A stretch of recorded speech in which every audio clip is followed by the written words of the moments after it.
തീർച്ചയായിട്ടും. കാരണം ആരുടെയൊക്കെ സമ്മർദ്ദത്തിൻ്റെ ഫലമായി പോലീസ് കേസ് എടുക്കുന്നില്ല. കാരണം ആ MSF പ്രവർത്തകൻ തന്നെ എൻ്റെ പേരിൽ ഒരു ഫേക്കായിട്ടുള്ള ന്യൂസ് വന്നു, അതുകൊണ്ട് ശക്തമായ നടപടിയെടുക്കണം എന്ന് ആവശ്യപ്പെട്ടിട്ട് പോലും പോലീസ് അനങ്ങാത്തതിൻ്റെ കാരണം മുഖ്യമന്ത്രിയുടെയോ മന്ത്രിമാരുടെയോ സമ്മർദ്ദം കൊണ്ടാണെന്നാണ് ഞങ്ങൾ വിശ്വസിക്കുന്നത്. അതുകൊണ്ട് തന്നെ 4-ാം തീയതിക്കുള്ളിൽ ഈ കേസ് എടുത്തില്ലെങ്കിൽ ഒരു സ്വകാര്യ കേസുമായിട്ട് മുന്നോട്ട് നീങ്ങാനാണ് വടകരയിലെ UDF RMP നേതൃത്വം തീരുമാനമെടുത്തിട്ടുള്ളത്. അങ്ങനെ വരുമ്പോൾ സ്വാഭാവികമായിട്ടും കേസ് അന്വേഷിക്കാത്ത പോലീസ് ഉദ്യോഗസ്ഥന്മാർക്കെതിരെ ഞങ്ങൾ കേസ് കൊടുക്കും, സ്വകാര്യനെ. കാരണം ഒരു പ്രൈവറ്റ് കംപ്ലയിൻറ്റ് കൊടുക്കുമ്പോൾ ആരാണ് ചെയ്തതെന്ന് ഇപ്പോൾ ഞങ്ങൾക്ക് അറിയില്ലല്ലോ. ഫേക്ക് ന്യൂസ് ആരാണോ ഇറക്കിയത് ആ വ്യക്തി ആരാണെന്ന് ഔദ്യോഗികമായി ഞങ്ങൾക്ക് പറയാൻ കഴിയില്ലല്ലോ. കോടതിയിൽ തെളിവല്ലേ പ്രധാനം.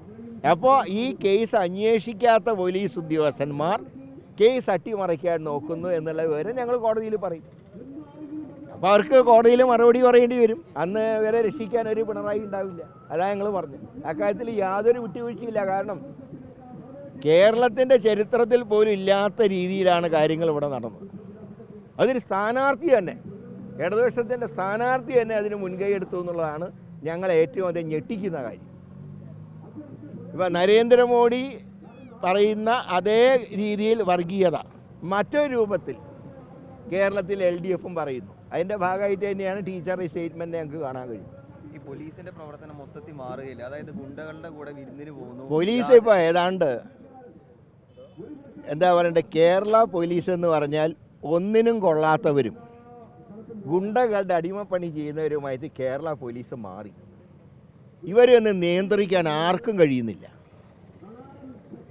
ഇവരുടെ തലപ്പത്തുള്ള മുഖ്യമന്ത്രിക്കും ഇവരെ നിയന്ത്രിക്കാൻ കഴിയുന്നില്ല, DGPക്ക് നിയന്ത്രിക്കാൻ കഴിയുന്നില്ല. ഇത്രയും കുത്തഴിഞ്ഞൊരു സംവിധാനം കേരളത്തിലുണ്ടായി. ഇപ്പോൾ തിരുവനന്തപുരത്തൊക്കെ എന്തെങ്കിലും കംപ്ലൈൻ്റ് ഉണ്ടെങ്കിൽ പോലീസ് സ്റ്റേഷനിൽ പോകുന്നതിന് വരെ ഏതെങ്കിലും ഗുണ്ടകളെ സമീപിച്ചാലേ കാര്യം നടക്കും. ഇപ്പോൾ ഗുണ്ടാ വിളയാട്ടാണ് കേരളം. ഇതിനൊക്കെ തിരിച്ചടി, അതിൻ്റെ സൂചനകൾ ഈ ലോക്സഭാ ഇലക്ഷനിലുണ്ടാകും.